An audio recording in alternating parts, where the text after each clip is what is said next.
July 14th, 2017. This is Nerd Bourbon episode 6. I'm Seth Sturgill. And I'm Todd Sturgill. Todd, I want to give ourselves a pat on the back right away. But two things real quick. First of all, I think I've introed every episode of this show by just saying your name. I think so. I think the first thing I say every time we record this fucking show is Todd. I really should switch it up. No, that's fine. I like it. But I want to pat ourselves on the back. I was listening to last week's episode, just searching desperately for any corrections, just trying to find a chink in our perfect armor, just trying to find a way that we are not perfect. But we were perfect sweet boys this week, and we made no fuck ups that I can tell. Amazing. Maybe we did. If we did, call us out in the comments, but I couldn't find anything that we fucked up on, so I don't get to do my corrections music this week. Which makes me both happy and sad. So let's go right into what we've been doing. We just recorded. We literally just got done recording our episode of Shots for Spider-Man: Homecoming.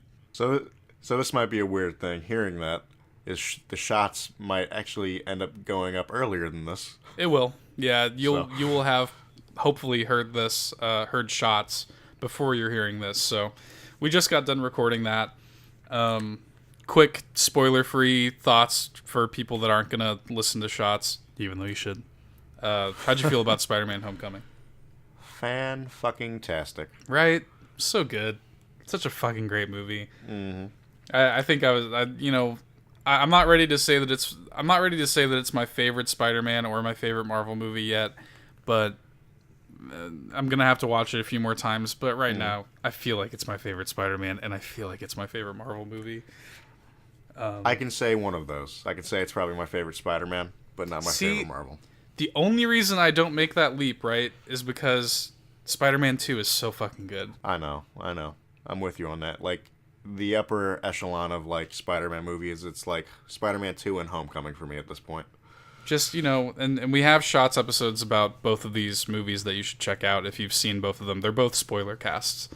But the fact that we got Wonder Woman and Spider-Man back to back, I mean, God, what did I do to deserve this life?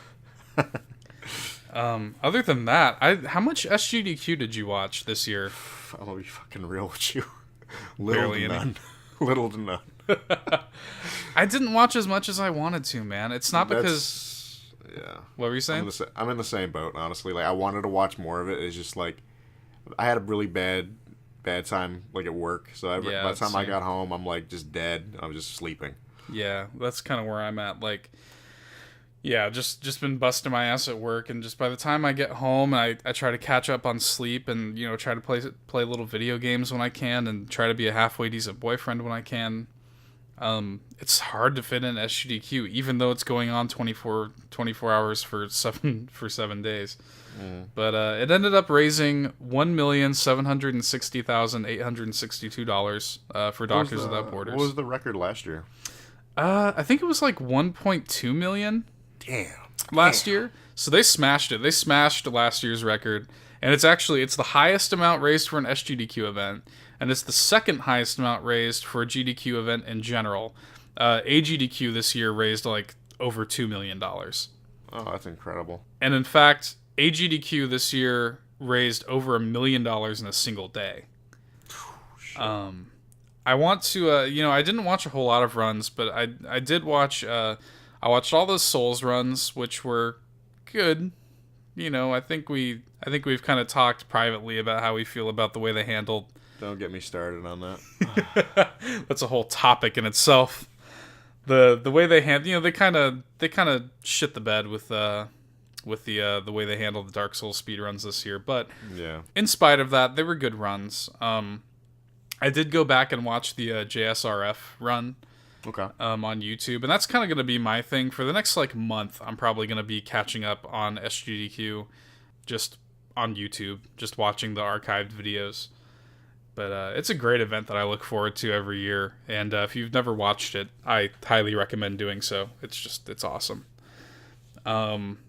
other than that, I want to shout out. I know you and I can both speak to this. We both watched the Castlevania Netflix series. Yeah, so I didn't even know it was a thing. I didn't know that was a Netflix series. And then you're like, hey, let's check it out. And I'm like, hey, shit, fuck it, why not? Watch the first episode together. Mm-hmm. You jumped off, and then I just sat there and I just watched the next 3. Yeah, because there's only 4 episodes. It hurts me. God, it's so. First of all, right off the top, it's really good. Mm-hmm. And I'm a big Castlevania fan, and I've played all of the mainline games except for like the shitty ones, like Lords of Shadow 2. I did play the first Lords of Shadow, but I didn't play like the Lords of Shadow like spin-offs and stuff like that. But I've played like probably 80% of the Castlevania games. And a huge fan of the series, and I gotta tell you, they did a great job. I think the animation quality is really high. Yeah, I think the voice acting is really good. I think they've handled the lore with respect. They've taken some liberties, like so it's based on Castlevania 3 primarily. It seems like that's kind of where the story is starting off. And so it follows Trevor Belmont. And they've kind of taken, Trevor Belmont in Castlevania 3 wasn't this kind of like roguish, like devil may care type, like he is now. Just kind of the wise cracking, Han Solo type he is now, But it's good shit, though. It is good shit. The show's actually quite funny. Surprisingly funny, I thought. And almost has maybe a little bit of a Game of Thrones vibe, which is intentional. I think it's written by Warren Ellis, and I think he actually specifically said that Game of Thrones was a big inspiration to him. Okay. Actually, funny side note, Castlevania, the guy who wrote the Dothraki language for the Game of Thrones show, he actually, the Dothraki word for whip, I think it is Belmon. No. So just referencing Castlevania, which is a funny little tidbit. But my only real problem with it is that the first season's just too fucking short. That's some real shit. I just want more, like it's so short. I mean, it's 4 episodes. Each episode is 20 minutes long? Yeah, dude, it went by so quick. Like I'm sitting there at the end, the 4th episode, it's getting so fucking good, and then it just and I'm like, what? Yeah, what do you mean? No. Right. It can't be. It's, like each episode is between 20 and 25 minutes long, and you watch the whole thing in like an hour and a half, and you just want more.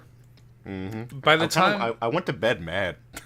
I mean, by the time it starts getting really, really good in episode 4, shit really starts to hit the fan, and they kind of introduce the character of Alucard, which is handled beautifully. Like, the way that Alucard looks, and, he straight up is doing moves from the game, like, just some of his animations and stuff like that. I mean, he is handled perfectly. Just 100% faithfully. I could not imagine him being handled more perfectly in an anime than this. And they just did a great job with like the look and feel of the world, and like I said, they've treated the lore with respect. And my only complaint is that there's not more. Seriously, they've renewed it for season 2, and season 2 is gonna have 8 episodes. Thankfully, I need more than 8. Yeah, exactly. I gotta say, I would have, I feel like I just heard about the Castlevania series like a few months ago, and now it's already a thing on Netflix. Mm-hmm. I kind of would have preferred it if they had just held off on it and just given me a big, long, 12-episode first season to really sink my teeth into. Hugh. I hate you for that. I gotta put a good pun in there. Oh. But I think even still, even though it's only 4 episodes, I think we would still both wholeheartedly recommend it. So the only thing we've really been playing, I wanted to give you a chance to talk about Injustice 2. I know you've been fucking with that. So yeah, I was talking to one of my buddies at work, and he told me that Red Hood came out right a while back, and I'm like, you know what, shit. And he's always trying to. I still have not played with him. He wants to at least play a couple matches, but it's just every time he jumps on, I'm sleeping. Inconvenient, yeah. Inconvenient as hell. And it's hard being children of the night. Yes. Todd and I both work overnight jobs. So he told me about Red Hood coming out, and he's telling me about it like he's really fun to play. he told me he didn't really like know how to play him, but I'm like, all right, shit, let me jump on, let me check him out. Whew. I take it you like him. Instantly my main. Like, dude, nice. I legitimately love him. Like, I'm still working on leveling him up to level 20. Mm-hmm. He's at 17 right now. Oh, so you're almost there. Yeah, because I was doing like like the multiverse stuff. At, like, I was doing like level 5 with him, doing like level 15s. Yeah. Which is technically supposed to be hard, but just play like a bitch. That's all you gotta do. Yeah, that's really all there is to it. Unless you run into a cheetah. If you run into a high level cheetah, you're just fucked. She's just too fast. I really love that game, but I'm just like, man, like, I just in general, I just have too much on my plate right now. But I also just with Injustice, I played through the campaign and really enjoyed it. I thought it was great. And there's just, I don't know, there's just something about this one. Like, I don't know if it's my distaste for the gear system. Yeah, I have a distaste for the gear system as well. Again, you know how I feel about gear systems in games. Yeah. For Honor. Right. I feel like if it's purely aesthetic, that's fine. And if and I understand if you play online, the stat bonuses are turned off, but just I don't want to deal with the loot boxes and all that shit. Yeah. Get that shit out of here. I kind of do like the abilities though. The abilities that you can do in your loadouts, because those are kind of fun. I think if there were a way for you to I think if there were just they had skins and just simply, when you equip that skin you get this ability, I think that's totally fine. Mm-hmm. But I mean, the fact that there are like all these bonuses and like you gotta go through these loot boxes getting all this fucking gear for characters you don't even play. Yep. I mean, you can have your stuff. You can have like character bias on, but even then, come on, it's still bad. Yeah, just cut it out. Just get rid of all that shit. I thought it was fine the way they handled it in the first game, but every game has to have loot boxes now. You got to get that Overwatch money. It's where the money's at, man. Microtransactions. Shit, you already know I'm a fiend. This is true. We've been playing. Aside from that, we've been playing some more WoW here and there. We made some new characters with a friend of ours, and that we've been playing our Demon Hunters. We both finally hit 110 with our Demon Hunters, which is hilarious because we still have like 2 zones. I will say this: I love my Goblin Warrior, Executist. Yes. Enjoy the living shit out of it. This is actually an unintentionally great segue because my favorite DC my favorite DC Comics character is Deadshot. And as we're sitting there, I made a Goblin Hunter in WoW, and we were coming up with new characters and stuff. And I'm sitting there just, the hardest part of making a new character in any game is coming up with the fucking name. And I'm just sitting there getting frustrated trying out all these names like like dumb shit, like the Latin word for hunter and, shit like that. Finally, I'm just kind of like, haha, fuck it. I'm just going to put in Deadshot and watch it get declined. And it went through. Yep. My hunter's name is Deadshot. Like, what? Excuse me? Did you name your crab yet? No, I still haven't named my crab. I'm Deadshot, and my crab is still just Crab. I want you to just name him Mr. Krabs. Oh, that's fine. For now. Just Mr. Krabs. I'll do it for you. And when he's getting hit, I can just go, "Are you feeling it, Mr. Krabs? Are you feeling?" I'll do it just for you. Beautiful. But I just I think once we're our Demon Hunters are 110. Once we make the time to sit there and get through the last 2 zones, I think we can intelligently, finally, for real this time, do our WoW Legion shots. Yeah. Yeah. But let's move into your topic. What's your topic this week? If you could only play one game for the rest of your life. And my honest answer, Skate 4. God damn it! Why? Why? Why do I not see this coming? God. Every episode. Did you pick this topic just so you can do that? No, but it just works out. God damn it. Why do I never see that coming? Like that should have been, I should have seen that one. There's no excuse for me to have not seen that one coming. Son of a bitch. What's your real answer, motherfucker? Wait, before we move on. Oh no. Go ahead. All right. I'm gonna tell you about this one. It was one of those times. It was like last episode. I was kind of sitting there like perched atop a tower, ready to pounce. No. But honestly, an honest answer for this is actually kind of hard. I mean, I could easily just go, Bloodborne. Mm-hmm. Because shit, I've been playing that. I've actually been kind of dabbling in that again recently. Nice. Because I always dabble in Bloodborne. Forever dabbling. I always find myself back to it. Because that game it is my favorite game of all time. And that's the easy answer.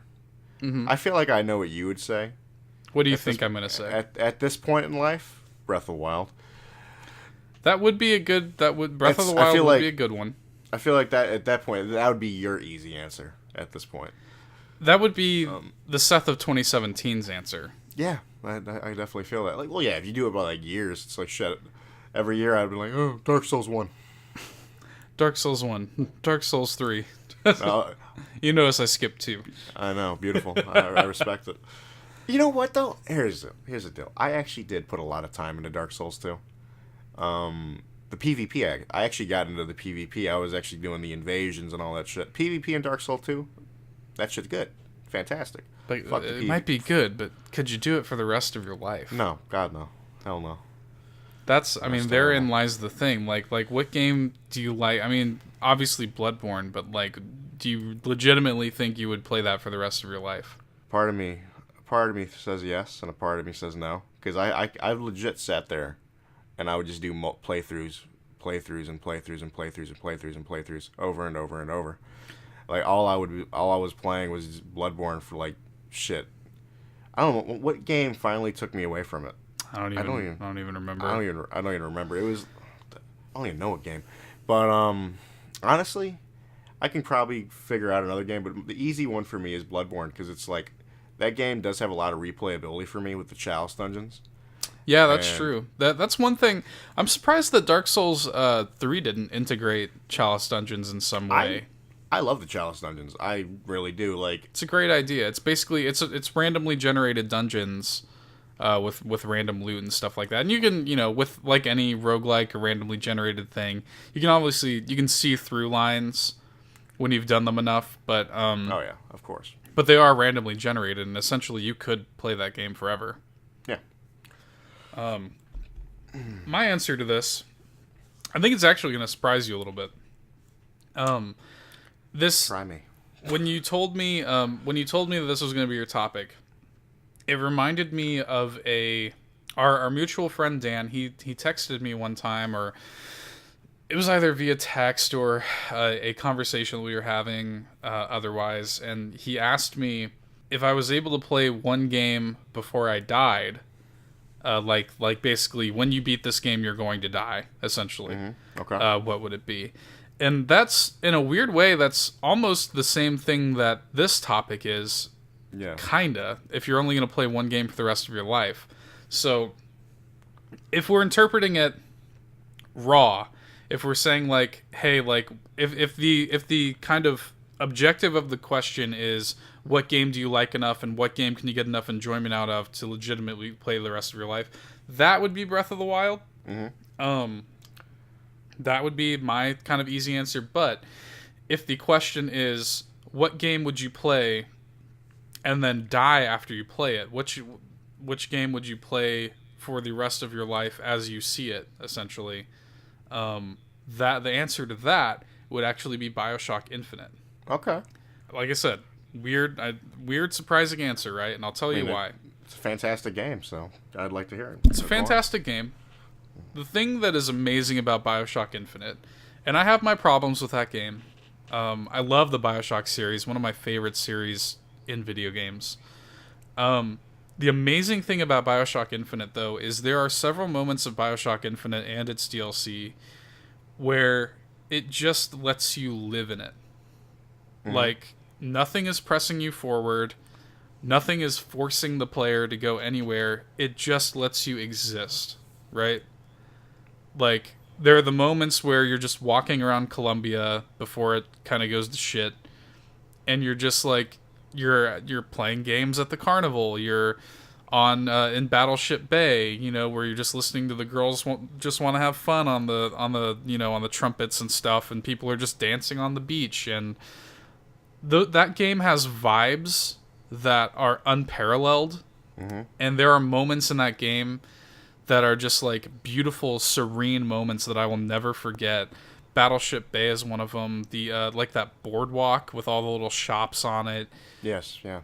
And in the DLC where you play as Elizabeth, there's I don't know did you ever play that? The BioShock Infinite DLC, the Burial at Sea. I started it and never got through it. So good. And it hurts me that I never actually beat it. Burial at Sea Episode 2 opens with Elizabeth in Paris, and it turns out it's a dream sequence. Blah blah blah, but it's another situation where the player is allowed to just exist in it, and it becomes obvious fairly early on that it's a dream sequence because it's like a little too perfect, Elizabeth's in Paris and she's like kind of smoking a cigarette and, drinking a coffee or something like that, and it's literally just this beautiful, it's playing Edith Piaf's La Vie en Rose, and it's just this beautiful, like, music, and people are just happy, and there's flowers, and literally, like, a hummingbird lands on her finger and, like, whistles to the music and shit. It's just... Oh, yeah, it's it's just a Disney movie in video game form, you know what I mean? And again, it very, very quickly goes to shit, and it's a dream sequence, but the fact that that game allows you to exist in those moments of just pure happiness for as long as you want to... That's why BioShock Infinite would be my answer to that question, because I could just literally my last memory I could just be playing that Paris sequence in BioShock Infinite Burial at Sea Episode 2, just that beautiful idyllic that if the last thing my human eyes see before they die is that, I'll be A-okay with that. Weird answer, I know, but no shit. BioShock Infinite is a fantastic game. But my topic is gonna actually this episode is weirdly appropriate. The segues are kind of making themselves unintentionally here. My topic is about how I almost actually died. This show is primarily video game focused, and we kind of want it to be lighthearted most of the time. But I don't want to shy away from serious topics. Yeah, because sometimes shit gets real. Sometimes shit gets real. That should be on a shirt. Mm-hmm. When we make Nerd Bourbon merchandise, sometimes shit gets real. I have a couple ideas for merchandise. Do you really? Nice. Skate 4. Oh, yeah, obviously. Breath of the Wild. But no, how'd you work 2 Skate 4 fucking references into this show? Because I'm just that damn good. But... I don't want to shy away from serious topics. If there is a serious topic that you or I want to talk about, I want to be able to talk about that and talk about it freely, and be that something that's like philosophical or some real shit that actually happened, like this one. Yeah. If that turns you off, I'm sorry, but that's just the kind of show this is. I want this to feel natural, and if there's something serious that Todd or I want to bring to this, I want us to be able to do that freely. So my girlfriend and I in May, I don't know if I've ever had the opportunity to tell you this story from start to finish, so this will be kind of interesting. You told me like majority of this, like, yeah, it was like late April, early May, and we had decided, every so often my girlfriend and I are just like, we're just kind of like, we just want to get out of town for a little while. Before you continue, I just want to make sure this is added. That picture of the hot sauce. I want that to be said. Yeah, we so long story, short, we wanted to get out of town for a little bit, and we decided that we were going to go to New Orleans. I live in Louisiana, and we decided we wanted to go to New Orleans for a couple days, and just kind of hang out. We stayed in the French Quarter, and just kind of hang out a little bit, and we were going to get super drunk and go to Disney on Ice that night, like proper adults. The hot sauce Todd just mentioned, I found this, what was it called? It was called like Reaper Flaming Ass Sauce or something. Ass Reaper. That's right, And it was Ass like, Reaper. I forget your post. It was just like, oh, no, it was like Todd's alter ego. And I'm like, yes. The Ass Yes. Reaper. But, no, I just, like, we just wanted to get out of town. So we did. We went to New Orleans, and I bought, like, front row center seats to Disney on Ice. Like I said, we were just going to get fuckhouse wasted and just go to Disney on Ice and be obnoxious adults. And we had a great time. I mean, we got in. We walked around the French Quarter early in the morning. Like, the streets were just dead. And New Orleans is, as much as it is an amazing city, it's also a disgusting city. Are you about to talk about the Yes. the hosing? So, yeah, so, like, we're walking around early in the morning, and when you walk around early morning New Orleans, like, in the French Quarter especially, it's like party central, right? So, it's like 6 or 7 in the morning, and the streets are just dead. It's literally us, and, like, we would maybe see 1 or 2 other people, and the streets are just covered in litter from the party the night before, And we're walking, and my girlfriend just goes, poop, poop, poop, poop, poop. Because I was about to just step in just a pile of human shit in the middle of a New Orleans street. And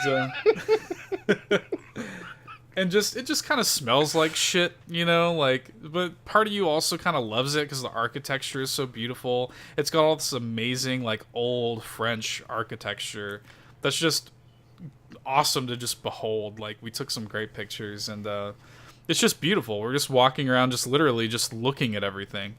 Mm-hmm. And of course we did the whole Bourbon Street thing, blah blah blah, all the touristy shit, right? Yeah. Once the city kind of woke up around like 10 o'clock, the vendors are coming out and washing the shit out of their storefronts, and the human poop, and kicking the homeless away. The city really kind of woke up, and we kind of, we met some cool people on the streets, plenty of homeless, as with any major city. And we just had a good time overall, right? Like I said, we were kind of doing the whole touristy thing. So for lunch, we went to Emeril's restaurant in downtown New Orleans, and had an incredible meal. She had this burger that, like, had all kinds of, I think it had, like, truffles on it, like. We had these lobster skewers as our appetizer that was, like, in a chili butter, like a spicy chili butter sauce. Dude, it was immaculate. The lobster just fucking melted in your mouth. It was so good. And I had, for my entree, I had their chicken and waffles, which comes with a watermelon slaw. Sounds gross. It was actually amazing. Well, I know you are a watermelon boy, so. I am a watermelon boy. And I'm a melon boy in a melon world. And it was amazing. Just a great experience overall. Well, not long after lunch, we kind of went back to the hotel room just to sort of unwind for a few hours. I think it was about like 3 o'clock. We wanted to leave the hotel by 5 so we could get to Disney on Ice by 6. And again, we're staying right on the French Quarter, so we could leave the house by 5 and, go to any of the myriad, the fucking maelstrom of bars down, within throwing distance of our hotel room, and have a few drinks and call an Uber to Disney. We get back to the hotel room, and I start to feel what is single-handedly the most intense pain I've ever felt in my life. In my stomach, primarily. And I'm thinking, okay, maybe I just had too much to eat. Maybe something that I had at Emeril's just isn't agreeing with me or whatever. I've had great experiences at restaurants, and just something just didn't sit right with me, And I'm trying really hard not to get to TMI, but I went onto the toilet and tried to, like, shit it out, and nothing was happening. It was clear that I did not have to poop. I was just in pain.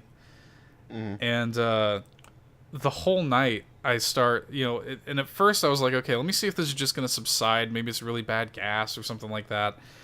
And it's just, I'm at level 10 pain. Like, it's terrible. I've never been in pain this bad. Like I said, my life is just literally laying on the bed, like, in tears, working up the strength to go to the bathroom and, like, try to shit or vomit or whatever would get whatever this was out of my body, and then just crawling back in tears to the bed. And I just did that for hours. And it eventually became clear that we were not going to Disney on Ice. which sucked because I lost out on all the money that I paid for the front row seat tickets. Ooh, that sucks. I literally spent like $140 on the tickets and I lost it. But I knew that I was not going to be able to go to this thing. I was in that much pain. And my girlfriend wasn't really taking me seriously because she was just kind of like, really? It's that bad, pussy, you know? Can we, I want to say something because of that. Mm. Like, me and you are the same way when it comes to pain. We're constantly in it. Yeah. Because of our jobs. Jobs, back problems, all sorts of shit. Yep. All sorts of bullshit. Like, shit, I wear knee compression sleeves now. Yeah. So, like, if it's bad enough to the point where, like, we were actually, like, legitimately worried about it, pay attention.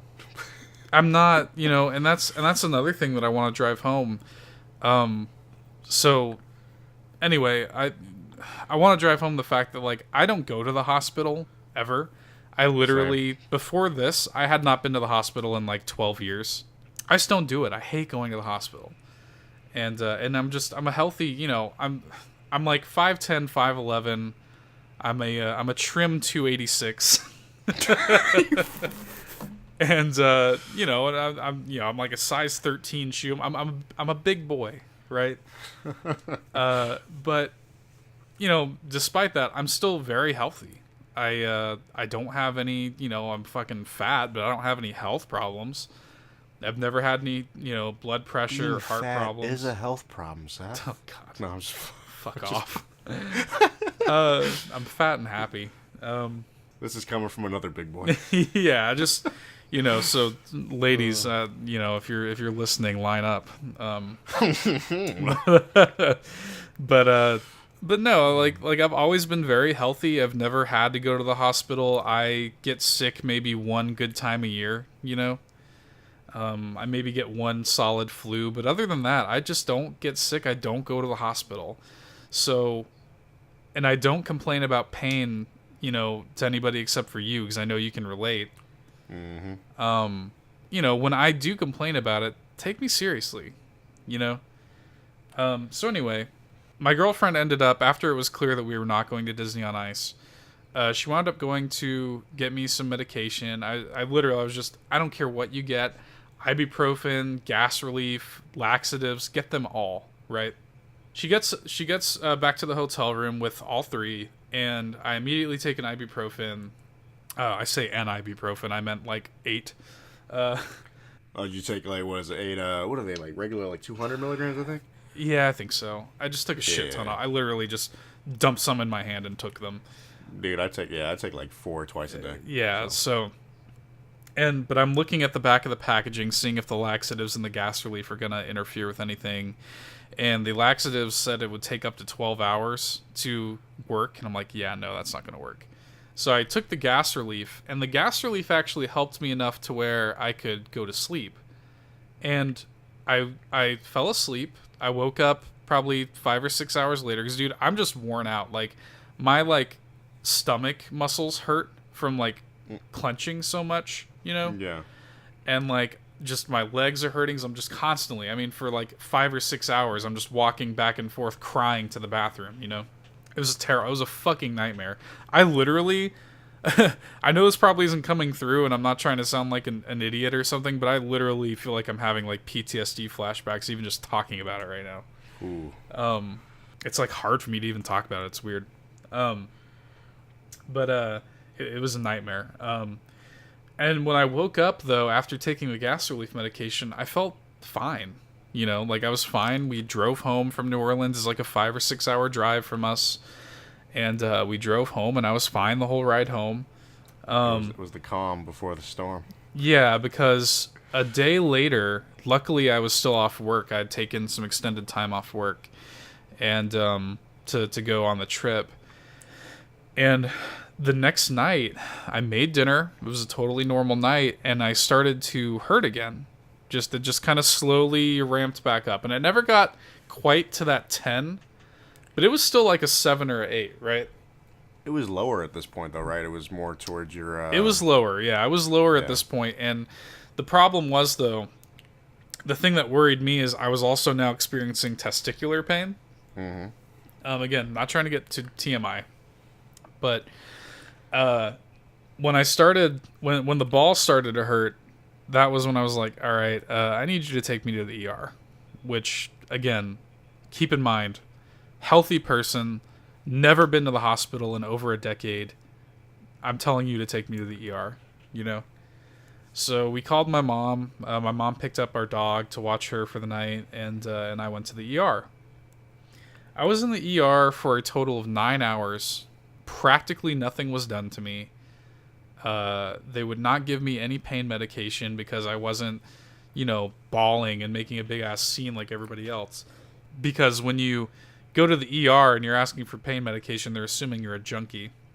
Yeah. And I know this 280 plus pound boy really looks like he's a real junkie. He's really on drugs, with no medical history because I haven't been in so long. They would not give me any pain medication at all, and I was telling them, I'm like, hey guys, like, look, I'm trying to be calm about this. Literally, can you just give me some Tylenol or like some ibuprofen, like literally anything, to help ease the pain? If you're gonna make me wait so long, that's fine, because it was literally like an hour or two before we would even see anybody. Mm-hmm. Like, just gaps of time, these huge gaps of time. My girlfriend brought like 3 books and read them all. I mean, we were there for that long. Basically, nothing was done. The physician that was there, he was like a contracted physician who didn't give a fuck. He examined, because the first thought is that he thought maybe I had a hernia. And he ruled that out basically immediately, because they can do a physical examination where a hernia essentially is like it's like a hole in your lining, and they can kind of feel it. Yeah. And the thought was maybe the testicular pain came from my fucking tubes down there or whatever getting stuck in the hernia hole. And that isn't what ended up happening, thankfully. They performed some more tests, took some blood work, and they ended up doing an ultrasound on my balls, which was very uncomfortable. I sat there for like 10 minutes with gel on my nuts. They couldn't find any testicular torsions or anything like that. They ruled out several things. The blood work ruled out kidney stones, thankfully, even though kidney stones are hereditary and they do run in our family. So you and I are both probably going to get kidney stones eventually. Hey, man, don't jinx me like that, bro. I'm not trying to jinx you. I'm just trying to mentally prepare you. I never want to deal with. That's something I never want to deal with. Papa told me, he told me the story of when he had his kidney stones. Oh my God. He told me he was just like in the bathroom just crying. Dude, I do not want that shit for us. Anyway, so they ruled that out, blah blah blah. And finally, after like I said, 9 hours of being in the hospital, they sent me on my fucking way. And I got a doctor's note because they recommended that I see the local surgeon to possibly get a colonoscopy and kind of get a second opinion. And at this point, the pain had kind of died down again a little bit, because it basically came in like several hour waves of just intense pain. Okay. And so, I got the doctor's note, I brought it to work, and I ended up taking a week off of work. My boss at the time was very understanding. And I've never called out of work. I've never called out of work anywhere for anything. Never called out sick, nothing. And so she was like, if you're calling out, I know this is serious. So the next day I went and saw the surgeon, and he kind of did a similar examination, a similar hernia examination on me. And he goes, I think this is a colon obstruction, which those words never came up in the ER. He goes, what I'm going to do is I'm going to prescribe you some probiotics, which he did, and I took them for 2 weeks. And he's like, because it has probably done severe, mild to severe damage to your stomach lining, and I'm going to give you these probiotics, and hopefully within the 2-week period they work, because if not, we're going to have to schedule a colonoscopy and then a surgery to fix you, basically. Mm. And luckily, my colon obstruction was a mild case, and the probiotics did work after the 2 weeks, and I did not die. But in a more severe case, a colon obstruction could have killed me. intestinal blockage like that and severe enough damage to my stomach lining could have either killed me or done irreparable damage to my body. Yeah.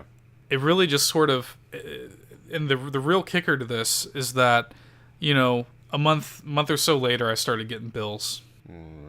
And, you know, it was like, you got a $10 bill here and I have good insurance. I have Blue Cross Blue Shield. It's like the best insurance you can get.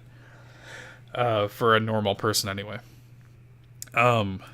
I start getting the bills in the mail. I start getting the, you know, the $10 here for the, you know, for the ultrasound on your balls, $40 here for the physician that we contracted to give you terrible care.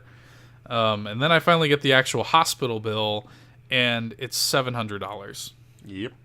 I have it right here, actually, because I'm going to be paying on it for a while. Let me just give you a breakdown of what I've got here. It's got my beginning balance. So this is what they actually charged the insurance company was $1,799.80. Holy shit. That's for doing basically nothing to me for 9 hours and treating me like shit. And, you know, my Blue Cross Blue Shield took most of it, and I'm left with $715.84 that I have to pay. I'm on a payment plan. They've been very nice and very cool about putting me on a payment plan and stuff like that.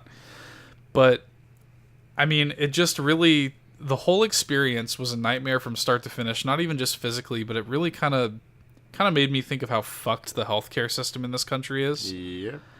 And even somebody with good insurance has to go through all of this and is treated like shit, is not even given painkillers when I have no serious medical history. I mean, I'm not trying to, like, call anybody out or like, try to, you know, fucking, I'm gonna take their job, you know, or anything like that. It kind of infuriated me, not only just going through that, but just, like, finally seeing it firsthand how shitty it really is, you know?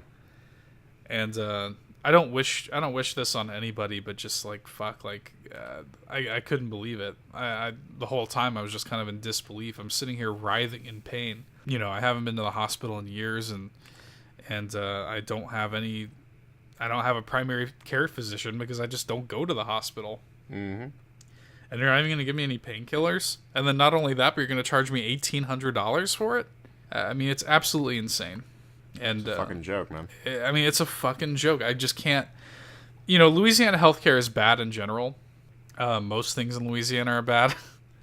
I've lived in this state most of my life. I love this state, but, like, a lot of things here are shitty. The healthcare is one of them. But, I mean, I just couldn't imagine if I were on, like, Obamacare. I couldn't imagine how much worse it would have been. And, I don't know. It was a story that I just kind of wanted to tell from start to finish. And I know it's kind of a bummer to hear. And it was definitely a bummer to live through. Because I was getting texts from my mom like, I'm glad you didn't die. You know? And it just kind of made me think for the first time really ever in my life about my own mortality and my health in a way that I had never really had to before.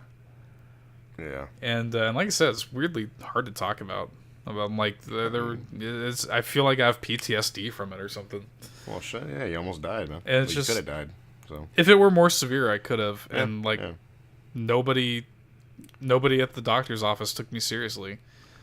And, you know... If it matters, I took you seriously. You know, and like, my family did and stuff like that. And, you know, I just... It was just a frustrating experience, and I just want to shout out the state of healthcare in this country as being terrible. And it was not that important of an issue to me. I'm a very political person, but healthcare was not a super, super important issue to me until it happened to me. Yeah. You know, it's clear that something needs to change. Anyway, that's my topic. Did it.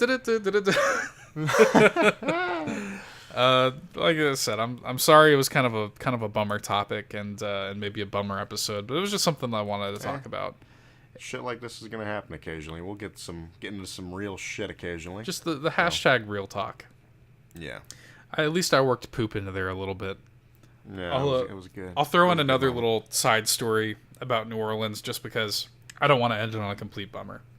Like I said, we were walking around New Orleans kind of early in the morning, and we didn't see very many people in the French Quarter, but one person that we did see consistently throughout the day was just this guy, and we just passed him several times on the street. Didn't think much of it. He was just kind of a thin 20-somethings guy with his, blonde hair, and would pass us on the street, and we didn't think anything of it. Well, a few hours went by, and we'd passed him for maybe the fucking 30th time, and as he's walking by us, without even stopping, without looking at us, he just goes, "Hey, you guys need any acid or Molly?" I mean, it was that quick, Just mid-walk, casually offering my girlfriend and I acid or Molly. And I was kind of taken aback by it. I've been offered drugs before from random people. But never so casually. But never so like, I mean, literally, it was like I was going one way, he was going the other way, and he might as well have been asking me for the time. I mean, like, you guys want any acid or Molly? I was like, this is New Orleans. I mean, the New Orleans summed up in one sentence for me this experience. And, I had fun overall. I would go again. Again, amazing sights to see, amazing people there, amazing music, amazing food. But New Orleans in one sentence for me is almost dying, almost stepping in shit, and being offered acid and Molly mid-walk. But, shit. Do you have anything else you want to bring up before we close it out? Skate 4, going for the trifecta. Jesus Christ. You're a fucking nasty boy. I have to be. You're a nasty boy and you need to be stopped. I'll never be stopped. Yeah, man. It's just... Whew. I've been told the story, but you definitely went into more detail this time. Yeah, I've never had the opportunity to sit there and talk about it from start to finish. Like, the only thing I could say to add a little more humor to it is, the exact measurement. This is true. I know. It's funny. I have medical documents now that give me the exact measurement of my testicles. I told him to get that shit framed. Because it's one of the things that I look for is to see if one of my tubes were stuck in the hernia that they thought I might have had. One of the balls would be significantly smaller than the other, and as it turns out, my balls are fine. And possibly even still working, who knows? But yeah, I do. I know the exact measurements of my testicles now, and if I really wanted to frame it, I could. And I might. There you go, get a nice fancy frame.